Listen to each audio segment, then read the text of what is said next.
Então, essa pergunta que você fez aqui na enquete, acerca da ideologia nas universidades, essas questões que você levantou, elas precisam ser compreendidas através de uma visão geral da história. E a gente precisa lembrar algumas coisas para poder, então, chegar a alguma conclusão em relação a essas questões que você levantou. Isso porque, se você for ver, as universidades, durante o regime militar, elas, elas foram profundamente desmobilizadas de qualquer que fosse a discussão política, ideológica, histórica, de forma mais abrangente, de forma mais multilateral. Então, o governo militar criou uma história para ser passada para aquela geração sem os conflitos que geraram o golpe militar, por exemplo.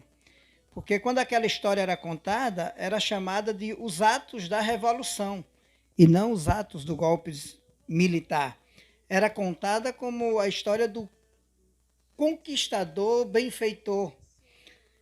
Quando nós entramos no período democrático, essa pedagogia começou a ser refeita, as universidades passaram a ser mais plural, e aí as interpretações sociológicas e ideológicas começaram a mudar. Isso no país inteiro.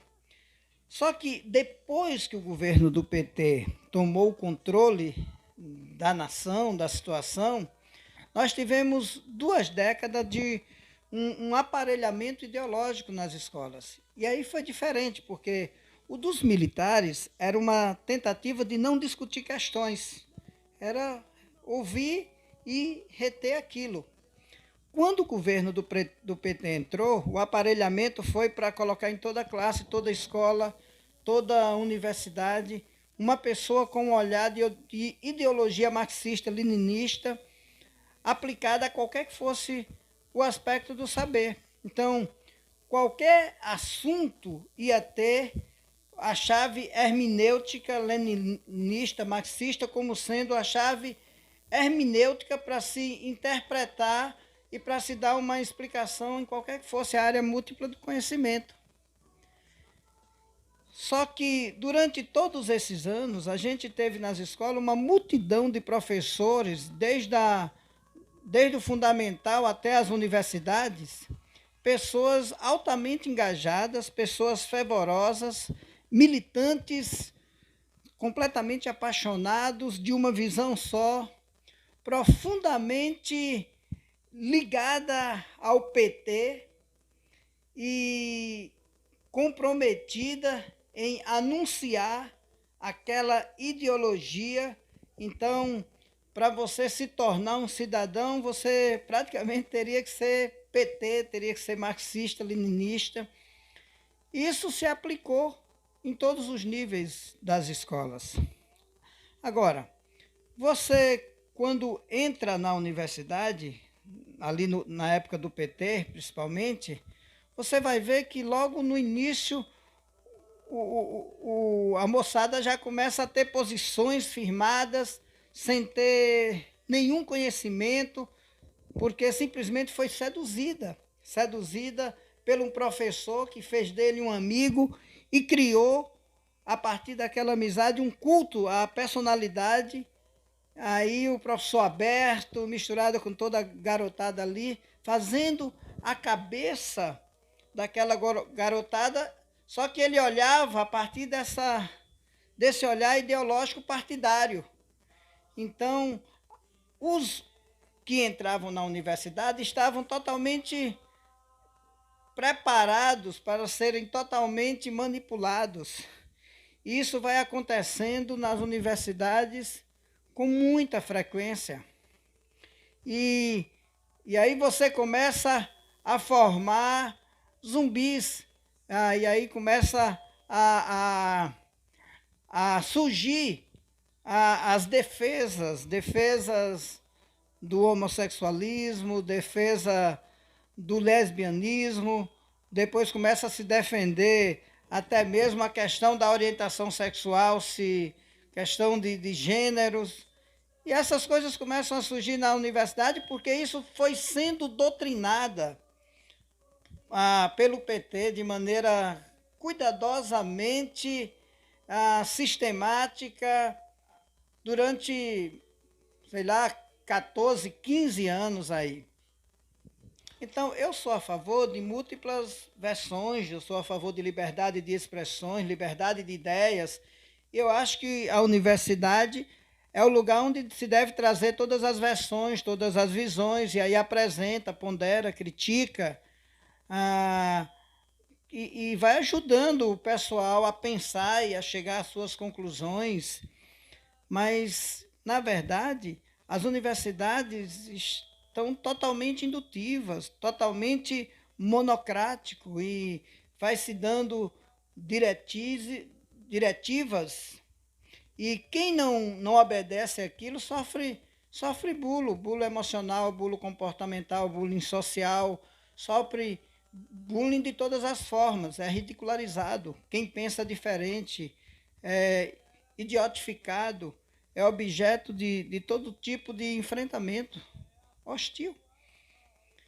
E aí, veja bem, de repente tudo ficou assim, porque a moçada já vem de uma família, muitas vezes, totalmente despreparada, onde não tem aquela base, onde não tem aquela preparação para esse tipo de discussão.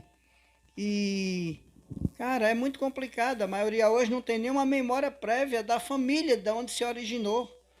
Então, nós vivemos um mundo onde as pessoas olham, lê, vê, assiste, mas imediatamente esquecem, já vai fazer outra coisa e chega na universidade e não tem alternativa de refletir. E a questão não é fazer refletir, é engajar.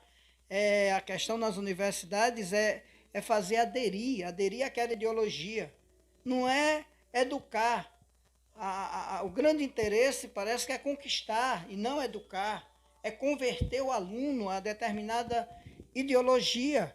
É catequética, parece mais uma religião a universidade. É preciso que a gente entenda isso. Então, a ideia é que não é para ficar comprando briga, não é para ficar fazendo encontros hostis entre grupos que pensam de outro.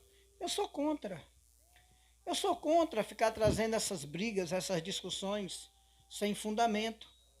Mas aí tem trazido esse ensino de forma que não é democrática, em nome da democracia, né? Mas é preciso deixar que os alunos tenham o seu olhar da existência, é preciso que cada ser humano tenha direito de pensar e não criar uma visão monolítica imposta, um ideologismo claramente vencido, que não deu certo em lugar nenhum, que não vai dar certo nunca em lugar nenhum. É um negócio esclerosado, é um negócio totalmente sem sentido. Então, querer implantar essa ideologia marxista-leninista, querer implantar um socialismo, não tem fundamento. Então, eu não sei para onde caminha. Eu louvo a Deus porque em uma das universidades do país, a Universidade de Fortaleza, entrou agora um amigo meu, o cara é extremamente preparado, boa cabeça, visão ampla, tem um olhar a partir do conhecimento e de uma interpretação da história com conhecimento. Então, isso é uma coisa assim maravilhosa que está acontecendo agora, pelo menos ali na Universidade de Fortaleza. Eu louvo a Deus ali por esse meu amigo, o Roque Albuquerque, um homem extremamente preparado. Eu quero até parabenizá-lo se ele chegar a ouvir essa pequena palavra. Mas as questões que têm que serem discutidas na universidade agora não é ideologia de gênero. Cara, essas questões são menores. O que precisa é ensinar os alunos a pensarem. Qualquer um que pensar vai chegar a essas conclusões do que realmente tem sentido, do que não tem, de maneira muito melhor do que querendo impor a qualquer ideologia, seja da direita, seja da esquerda. Então a universidade não tem esse papel, está entendendo? Então às vezes a gente está discutindo assuntos que não têm tanta relevância. Tanta gente desempregada, tanta fome, tanta gente sofrendo muito nas favelas brasileiras, no Nordeste brasileiro, e de repente se discutindo e gastando tanto tempo em assuntos que não têm essa relevância.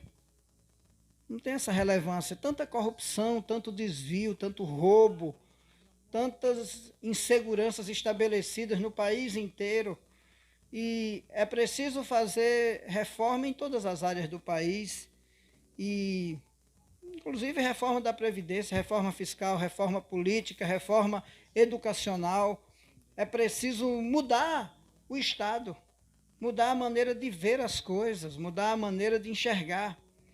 Então, você que levantou essas questões, eu sei que você levantou de maneira muito superficial, mas eu estou querendo chamar a sua atenção para ir mais fundo, para dar uma olhada no sentido disso de uma forma histórica mais abrangente, para que você tenha uma compreensão melhor, entende? Os assuntos que estão na pauta não têm essa relevância toda. Aí, muitas vezes, a própria religião, que de forma ignorante trata dessas questões também, e entra nessa questão da ideologia também, de uma forma equivocada.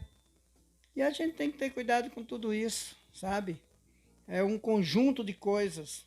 E aí você falou, na universidade ninguém quer ouvir sobre Deus. Eu não sei se eu queria ouvir sobre o Deus que muitas vezes muitos cristãos têm pregado. Eu também não respeitaria, entende? Porque é uma fé que não tem coerência, é uma fé que não se sustenta, é uma fé que não tem fundamento na própria palavra de Deus que eles pregam, entende? E aí, às vezes, a gente diz, a universidade é incrédula. Não sei, tem que ver. Daí a pouco nem é, entende? Daí a pouco é o Deus que está se apresentando lá, não é um Deus crível, porque não é o Deus criador do universo, não é o Deus da Bíblia revelado na palavra de Deus. Então esse é um assunto muito mais profundo, como já foi falado, já falei aqui na pergunta anterior. Então essa questão da religião, do cristianismo, como você me perguntou anteriormente, foi a outra menina aí, me perguntou sobre o cristão e a política. É isso que eu vejo também, tá bom? Eu não vejo Jesus chegando aqui confrontando os Césares, confrontando os líderes pagãos da sua época, querendo mudar o mundo. Eu vendo Jesus vindo cumprir uma missão e concentrado naquela missão, vai até o fim, mas não fica levantando movimentos para ser contra o governo A ou o governo B. Ele se preocupa muito mais em viver o Evangelho, anunciar o Evangelho, pregar o Evangelho, e crendo que o Evangelho é que vai ter esse poder de transformar a sociedade, de transformar o ser humano, porque o que precisa ser transformado no fim de tudo é o ser humano, é cada um. Você me perguntou sobre essa questão da corrupção. Olha, a corrupção nesse país é endêmica, é sistêmica, não é só lá os altos escalão do governo, é o pai que ensina o filho a mentir, que ensina o filho a enganar, que ensina o filho a subornar. Ensina roubando, ensina subornando, ensina mentindo. É assim que ensina, através do seu exemplo. E às vezes nem percebe isso. Então é uma sociedade que precisa de uma transformação muito mais profunda do que simplesmente uma mudança de comportamento aqui e ali. Então são mudanças profundas que precisam serem feitas nesse país, tá?